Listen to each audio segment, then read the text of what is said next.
Assalamualaikum warahmatullahi wabarakatuh.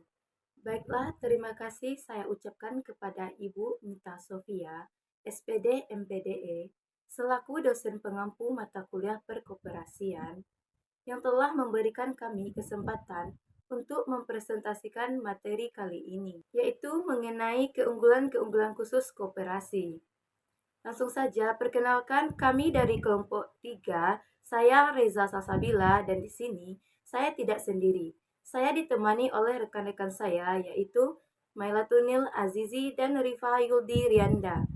Pembahasan materi kali ini mencakup 3 hal, yaitu yang pertama, keunggulan-keunggulan khusus koperasi. Yang kedua, koperasi dalam segitiga strategis. Yang ketiga, upaya-upaya mengimplementasikan keunggulan koperasi di era persaingan yang semakin kompetitif ini. Materi pertama yang akan saya presentasikan sendiri yaitu mengenai keunggulan-keunggulan khusus koperasi. Keunggulan-keunggulan khusus koperasi yang pertama, demokratis dan bersama-sama. Maksudnya, koperasi memiliki struktur organisasi yang demokratis dan bersama-sama. Anggota koperasi memiliki hak untuk memilih pemimpin dan mengambil keputusan bersama. Contohnya, koperasi petani dalam memproduksi dan menjual komoditas pertanian dengan harga yang lebih baik dengan mengambil keputusan bersama. Yang kedua, fokus pada kesejahteraan anggotanya.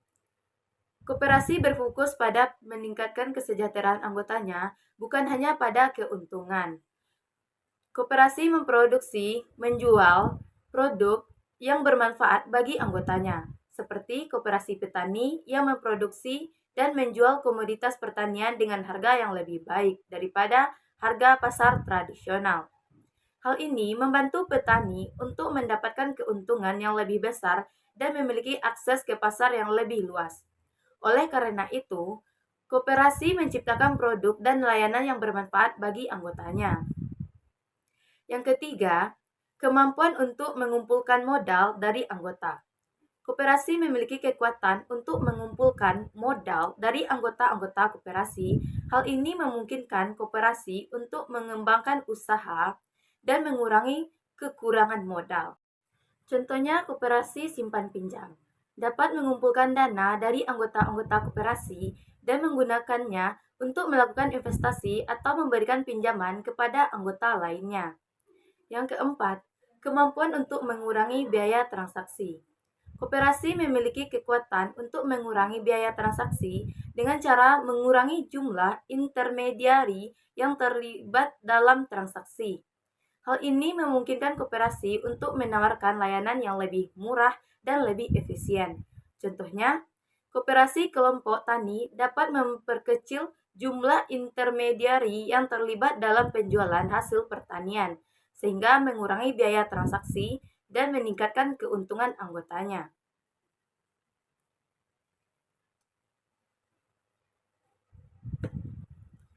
5. Kemampuan untuk memfasilitasi partisipasi masyarakat. Maksudnya, koperasi memiliki kekuatan untuk memfasilitasi partisipasi masyarakat dalam kegiatan ekonomi. Hal ini disebabkan oleh partisipasi demokratis dan bersama-sama yang dimiliki oleh koperasi. Contohnya, koperasi wanita dapat membantu wanita-wanita yang kurang mampu mengakses kredit atau layanan keuntungan lainnya. Hal ini dapat dilakukan dengan cara mengurangi biaya administrasi dan memaksimalkan keuntungan yang diperoleh dari usaha koperasi. Selain itu, koperasi wanita juga dapat membantu wanita-wanita dalam mengembangkan usaha dan mengurangi kekurangan modal. Keenam, kemampuan untuk mempromosikan keadilan sosial dan keberagaman.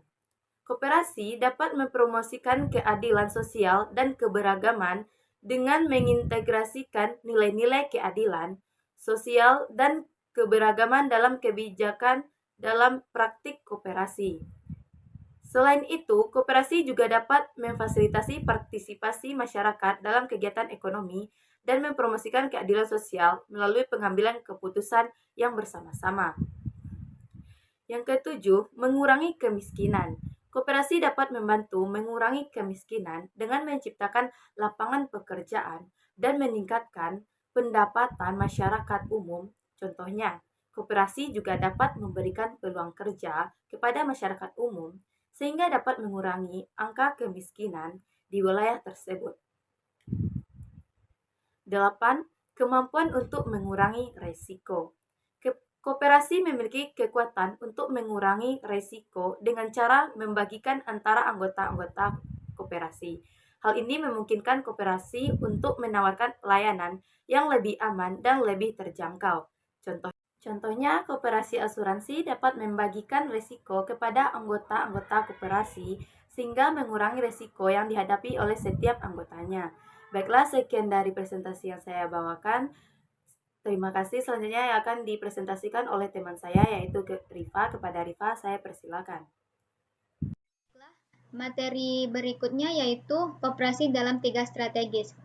Koperasi adalah sebuah entitas bisnis yang dimiliki dan dioperasikan oleh anggota-anggotanya untuk memenuhi kebutuhan bersama seperti memperoleh barang atau jasa atau meningkatkan kesejahteraan ekonomi mereka. Operasi dalam segitiga strategis ini merujuk pada konsep yang mengintegrasikan keberhasilan ekonomi, sosial, dan lingkungan hidup sebagai aspek penting dalam operasionalitas koperasi. Segitiga strategi ini meliputi 3 pelaku, yaitu koperasi, anggota, dan pesaing. Yang dimana koperasi sendiri itu sebagai entiti yang memfasilitasi kolaborasi antara anggota dan menciptakan nilai tambah bagi mereka. Yang kedua ada customers atau anggota. Anggota koperasinya sebagai pemegang saham yang sama sebagai pelanggan yang menggunakan layanan koperasi. Lanjut yang ketiga yaitu competitors atau pesaing. Entitas luar koperasi yang berusaha mencapai sama target market dan memproduksi barang atau layanan yang sama atau berbeda dengan koperasi. Upaya-upaya mengimplementasikan keunggulan koperasi di era persaingan yang semakin kompetitif. Ada beberapa yang dapat kita lakukan. Pertama, dalam menjalankan usahanya, pengurus koperasi harus mampu mengidentifikasi kebutuhan kolektif anggotanya dan memenuhi kebutuhan tersebut. Proses untuk menemukan kebutuhan kolektif anggota sifatnya kondisional dan lokal spesifik. Dengan mempertimbangkan aspirasi anggota-anggotanya, sangat dimungkinkan kebutuhan kolektif setiap koperasi berbeda-beda. Kedua, adanya efektivitas biaya transaksi antara koperasi dengan anggotanya, sehingga biaya tersebut lebih kecil jika dibandingkan biaya transaksi yang dibebankan oleh lembaga non-koperasi. Ketiga, kesungguhan kerja pengurus dan karyawan dalam mengelola koperasi. Di samping kerja keras, figur pengurus koperasi hendaknya dipilih oleh orang yang amanah, jujur, serta transparan. Keempat, pemahaman pengurus dan anggota akan jati diri koperasi, pengertian koperasi, nilai-nilai koperasi, dan prinsip-prinsip gerakan koperasi harus dijadikan poin penting karena hal itu yang mendasari segala aktivitas koperasi. Aparatur pemerintah, terutama departemen yang membidangi masalah koperasi perlu pula untuk memahami secara utuh dan mendalam mengenai perkoperasian. Kelima, kegiatan koperasi bersinergi dengan aktivitas usaha anggotanya. Keenam, koperasi harus merubah strategi kegiatannya dengan berorganisasi kembali supaya kompatibel dengan tantangan yang dihadapi. Dengan demikian, koperasi pun mampu setidaknya menghadapi era saat ini, bukan malah tersesat arus global yang berdampak koperasi akan tenggelam. Baiklah, sekian presentasi yang dapat kami sampaikan. Kami dari kelompok A, kalau ada salah dan jangan kami mohon maaf. Jika ada teman-teman yang ingin mengkritik atau memberikan saran, kami persilahkan. Wassalamualaikum warahmatullahi wabarakatuh.